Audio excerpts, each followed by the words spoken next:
All right.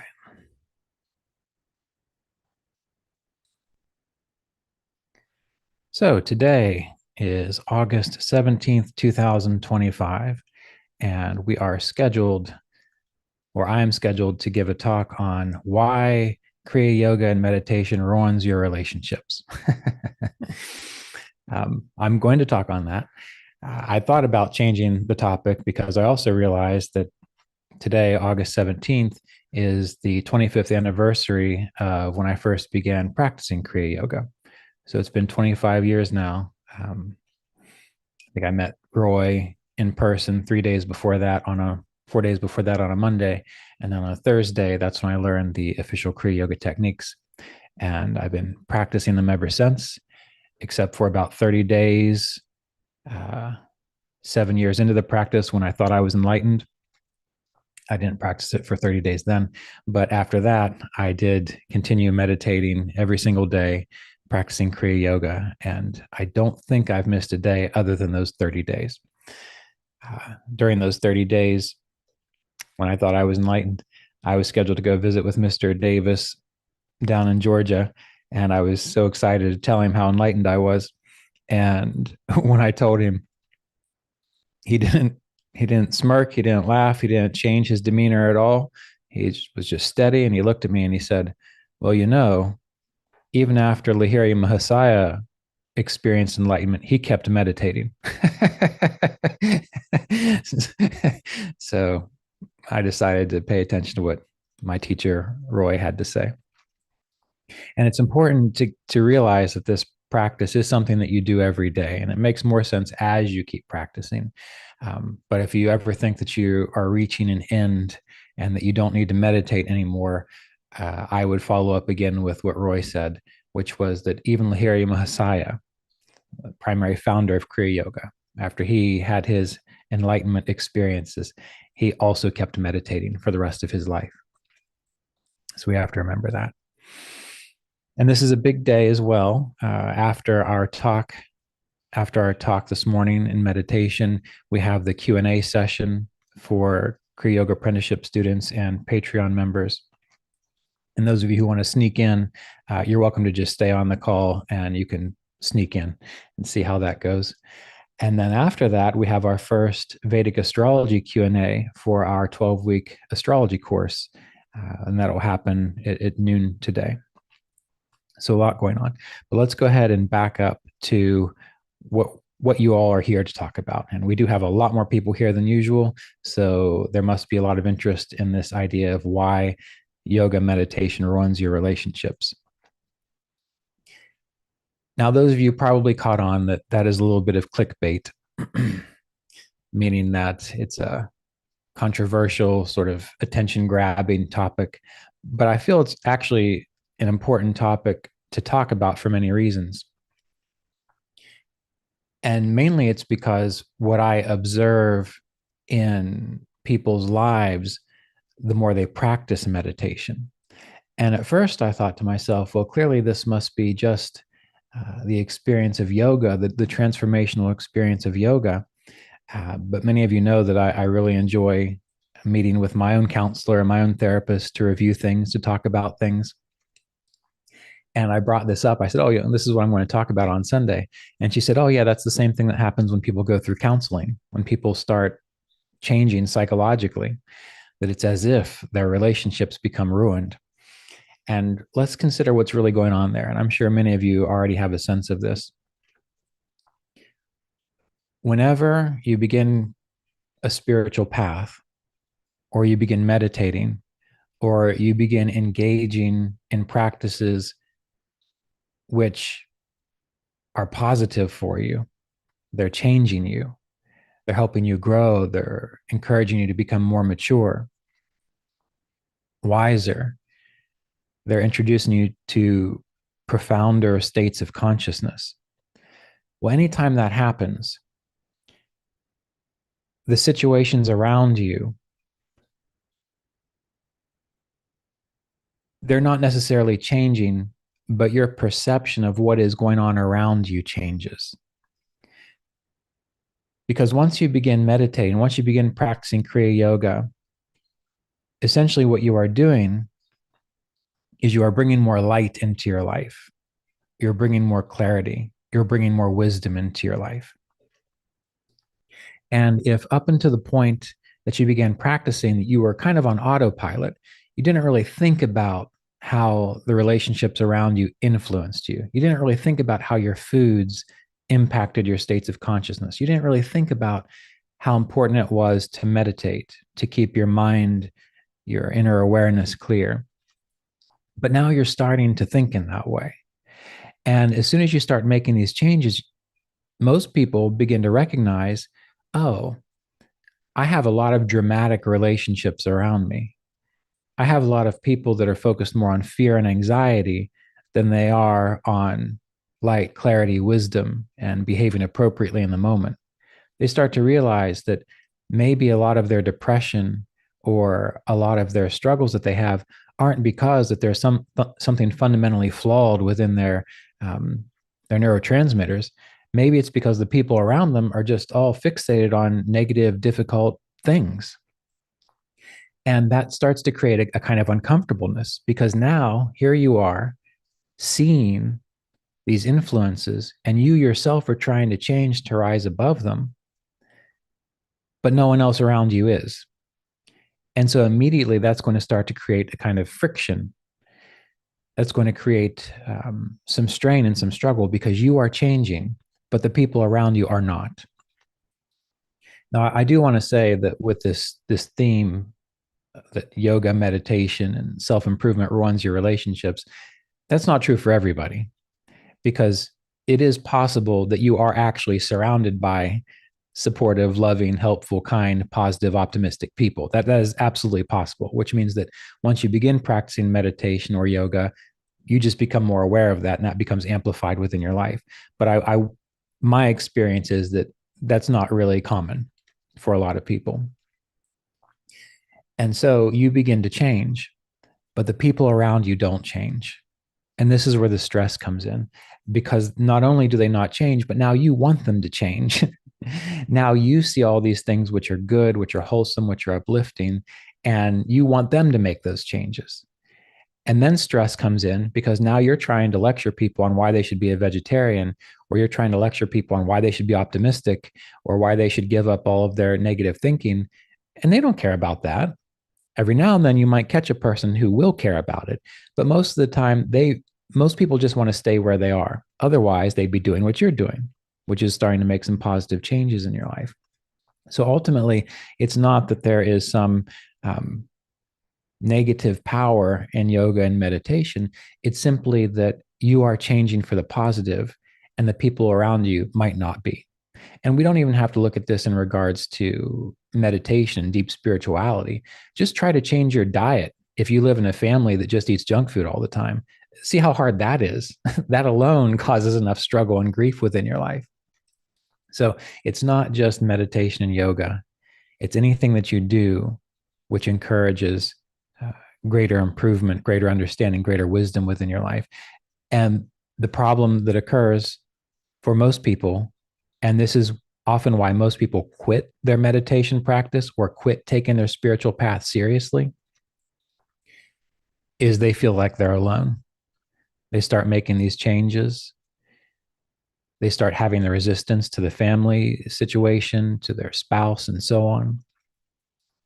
And then they realize this sense of aloneness, and they would rather not be alone than they would to continue to make those positive changes. And I feel that there are many situations in my life where I've struggled with, well, I can continue to choose to move forward with what I know is right, or I can stay comfortable where I am. And I'd spent a lot of time going back and forth with this struggle. And this isn't something that is, it's not just a problem that you have. I think Jesus had that problem too. You might recall in the Bible where he says something like, you have to give up your spouse, your children, your family to follow me, or something like that. I don't have the exact quote.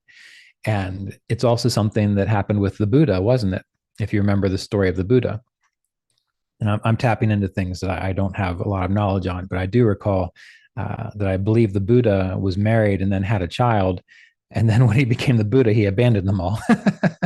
So there is precedent there for this struggle, not just in our lives, but in the lives of the great, those human beings that engage in a process which transform their life into a spiritual experience. Now, I would like to talk about what happens if you stick to the path.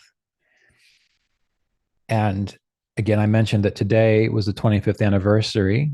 I've been practicing for 25 years, studying the Yoga Sutras for 25 years. I spent 18 years with my teacher, Roy Eugene Davis, which was the extent of his life while I was alive.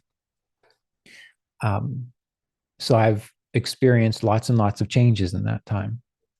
And I might be a little different than you. I mean, fundamentally, I'm not different than you, but I might be a little different than you in the sense that I'd always been kind of an outsider, and maybe you have too. But I'd in my family, in my community, in my church, I was always an outcast. I always thought about things differently. I always responded differently to situations. So, kind of letting go of all that wasn't, it was troublesome because you know, even in that situation, you still have attachment to people that raised you and these kinds of things. But it was a little less troublesome to me because when you're always thought of as an outcast and everyone thinks that you're weird, well, getting away from all of that, you're like, okay, great. Let's put that to bed and let's move on to another stage of life. So it wasn't quite as hard for me, I don't think, uh, to let go of a lot of this stuff. But I still had to let go of a lot of things, which meant that for a long period of time, I was very alone. I was raised in West Virginia, which is a very rural, um, I was raised Catholic, but a very rural, very Christian area. When I began practicing yoga and meditation, I only knew one other vegetarian in the area, and that person still ate fish. So pescatarian.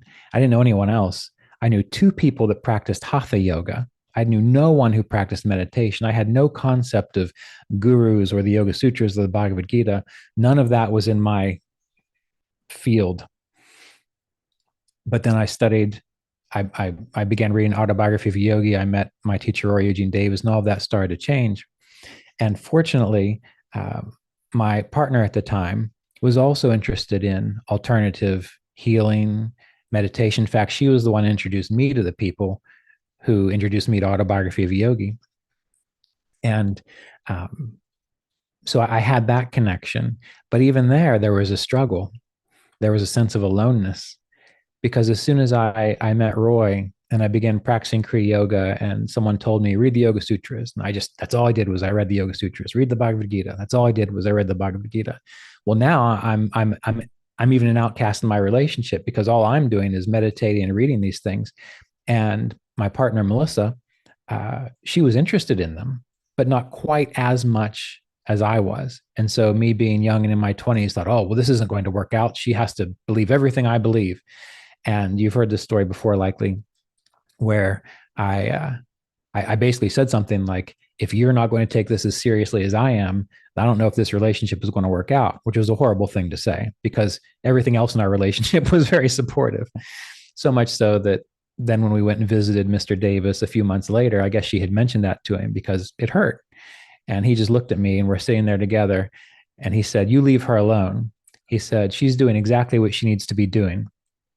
And from that point forward, I realized that I had my own personal path of study of meditation, and she had her own personal path of study and meditation. And so long as we were supportive of each other in what we were aiming to accomplish, well, that was the most important thing. And that was very important for me because it helped me understand future relationships as I progressed on the path. I realized that what was most important wasn't if the people I was relating to saw things exactly as I did, held the same philosophies, held the same views. I realized that was not as important as the fact that we were able to be loyal, loving, trustworthy, and supportive of each other.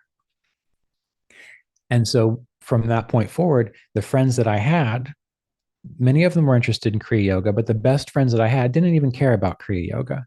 But when we were together, we laughed. When one of us needed help, we'd go help the other person. We would share stories. We would talk about our issues, not in a negative way, but just to have that support from time to time to share difficulties. And that was the most important thing. So as you continue on your path, I would like to encourage you not to worry too much about, are the people around you Kriya yogis or even yogis or even meditators? The thing you have to pay attention to is, how much light do they have? Are they respectful towards your beliefs? Are they respectful towards your choices? And do they support those things? And can you do that for them as well? No matter what they believe, are you there for them? Are you able to be kind with them? Are you able to laugh with them? Are you able to connect with them and relate to them in uplifting ways? If that is the case, those are healthy relationships.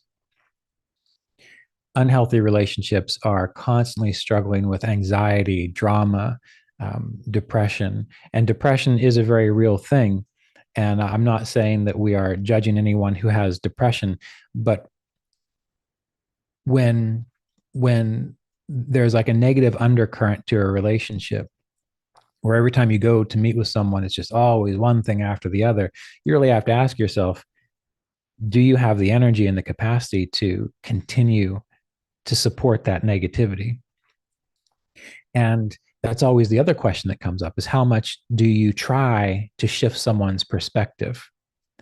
Because as we grow and as we change, we still have family members. And again, you're not trying to force your own clarity or your own understanding on those family members. But if there are certain family members that you're always around them, and every time you leave, you feel drained, you feel crushed, negative, depressed, hurt. If that is the relationship every single time you're around these people, and it's not just because they're having a one-off bad day, but it's every single time, that is an indication that you need to reevaluate your relationship to them. Now, of course, you might need to say something like, hey, I really love you and I appreciate this relationship, but this interaction isn't working for me. And in that situation, you're not trying to force them to change. You're laying out your boundaries. You're saying, I don't like it that you're throwing mud on me every single time we get together. And then they have an option. They can become insulted or they can become angry and say, well, what do you mean? And then that's a whole other thing. Or if they are actually a relationship worth sustaining, they might step back and they might say, oh, I'm sorry. I didn't know that this was how my behavior, my thoughts were affecting you. Let me work on that. And if that is the response, even though there still might be struggle later on, that's kind of an indication that there is enough awareness there that the relationship likely can proceed. And in my own life, again, I've struggled with this a lot with family and friends. At this point in time, I give people 2 chances, because I know that by the time I give them 1, 2, if I give them a third chance, that third chance turns into 100 more chances. And those 100 chances turn into 1,000 more chances. And it just keeps going on and on. So as we're on this path, yes, some of your relationships might fall away.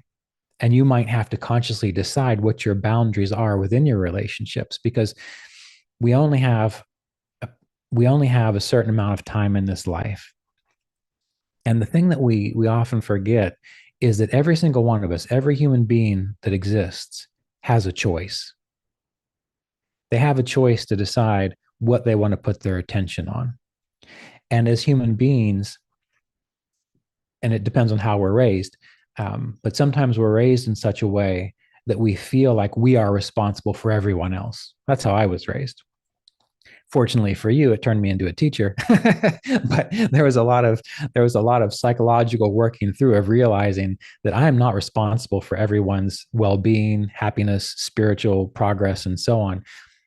What I am responsible for, and this is going to be similar to you as well, what I, Ryan, am responsible for in the role that I am in and with my friends and with my family, I am responsible to be as clear, as light, as peaceful as I can be. And then if there are people around me that are responsive to that, then I interact with them. I speak with them, I teach them, I share with them, or I'm friends with them, I play music with them. If I am embodying that and there are people around me that don't want me to be that way, they want me to be unhappy. They want me to go eat a steak and some bacon and wash it down with some wine. So therefore I'm kind of dull and groggy and I wake up and I don't meditate. If that's what they want, well, that's not what they're going to get from me. And so there's a choice there. We always have a choice. And we have to remember that our responsibility is to be as clear, as light, as peaceful, and as wise as we possibly can be. And then recognize that the people around us have the choice. Do they want to participate in that field or not? And you might have noticed that many people don't want to participate in that field. And that is their choice. And so the hard part that we as yogis often have to face is that if someone doesn't want to make that choice, we can't make them. And sometimes we have to let that go. And every now and then, some of those people that we have to let go, maybe they spin off into their own karma. Remember, we're not responsible for their karma. But if they remember you, there might come a time in their life where they say, I remember that person and I remember what they embodied and I remember the strength of their boundaries and I remember the strength of their inner truth and their integrity. And I think I want to find out why they had that. And then they might come back around and begin exploring. Okay, I see that you have integrity. I see that life doesn't always go your way, but you somehow maintain a sense of poise and optimism and balance.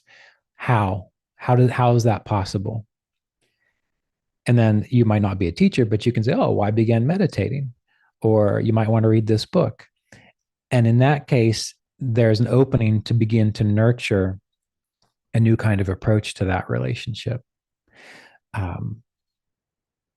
But you really have to be aware as you progress through this path that sometimes it is a lonely path. But ultimately, your relationship is meant to be with the divine. It's meant to be with yourself and your soul. Now, we all share that at a very cosmic level, at a spiritual level. But a lot of the problems that we have in life is that we prioritize the relationships outside of us first, rather than prioritizing our relationship with truth, light, beauty, and well-being within us. And again, remembering that everyone is making a choice. And that's hard to accept sometimes. It is very hard to accept sometimes. But if you continue to make the choice to embody light, clarity, wisdom, optimism, if you continue to prioritize connection to spiritual well-being, if you continue to do that, what usually happens, and this is what I experienced, is that as you progress through your path and as you go through those periods of aloneness, eventually you start to meet people who also resonate with that light, that clarity.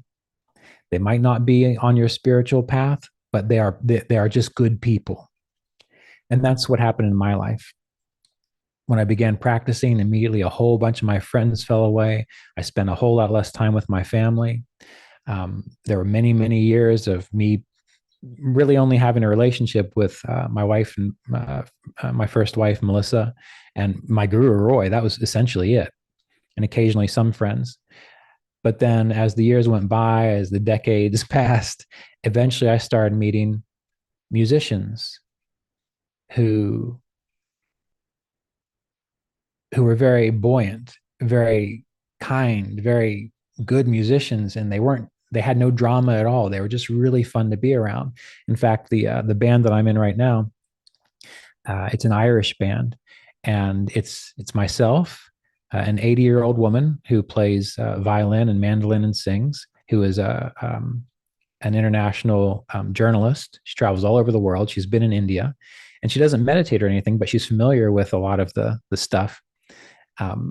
She edited the book Kriya Yoga and the Primordial Powers of Creation for me, because I wanted someone who kind of knew but really didn't know about Sattva, Rajas, and Tamas to see if it would settle, and she enjoyed it. I have a fiddler who is a farmer, very straightforward, down to earth person, but I know I can count on her. She's very kind, and it goes the other way. And then a flute player who is a Eastern Orthodox Christian, which really instigates some conversations, but a very good guy. I don't know what he thinks about the fact that I teach meditation and so on, but we can all count on each other. We can all support each other. And when we get together and talk, we just talk about philosophical things, which are really strange, but have nothing to do with Kriya Yoga. And then we play music together. And why did these people come into my circle? Because I maintain this state of openness, integrity, clarity, love, and light. And the more you do that, the more you choose that, that begins to attract people into your field who also choose that. But you might go through a period of time of loneliness. And that period of time of loneliness is not to punish you. It's just a cleansing of your palate. It's a reorienting of your choice about what plane of existence do you want to exist on? Who do you want to be surrounded by? And that is just seems to be a necessary step on the path. I've known a few people who have gotten divorced because of this, of the choices that they've made. Their partner just couldn't understand it.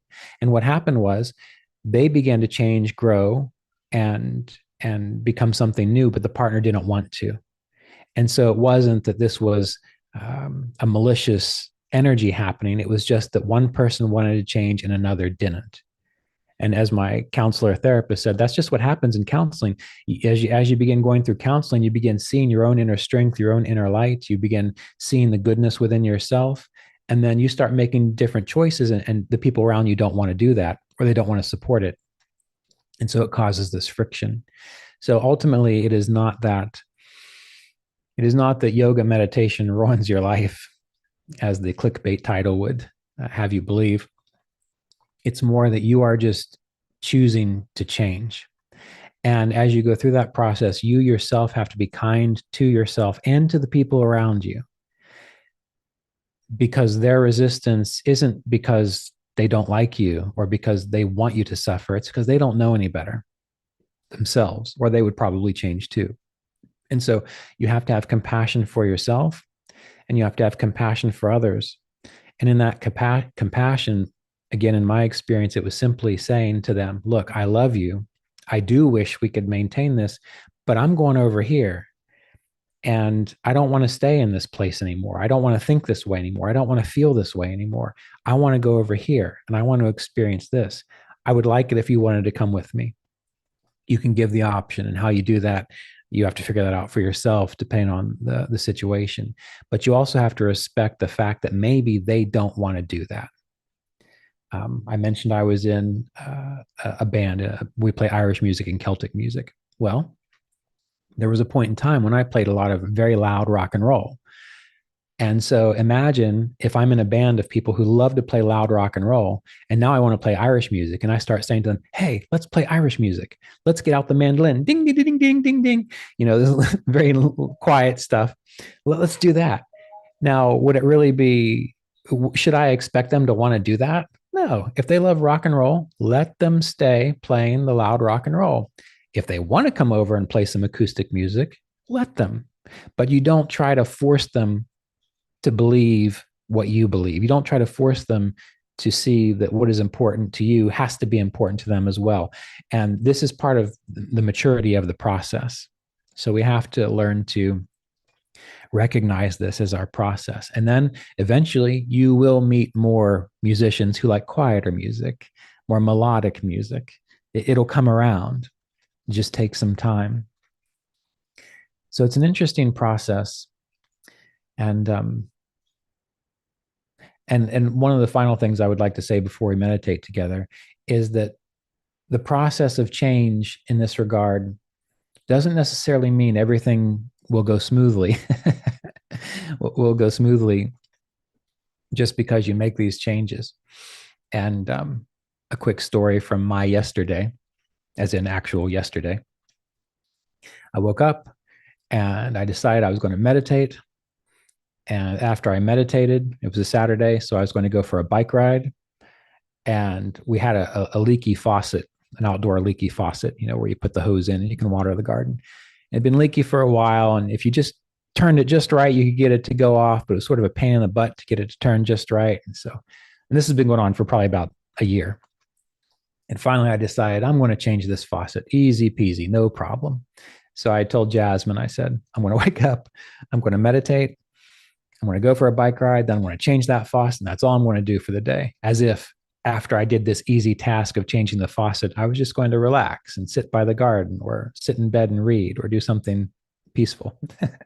And Jasmine laughed because last night at the end of the day, she said, well, you woke up and you said, I'm going to meditate, I'm going to go for a bike ride, and then I'm going to change a faucet. And that's all you were going to do.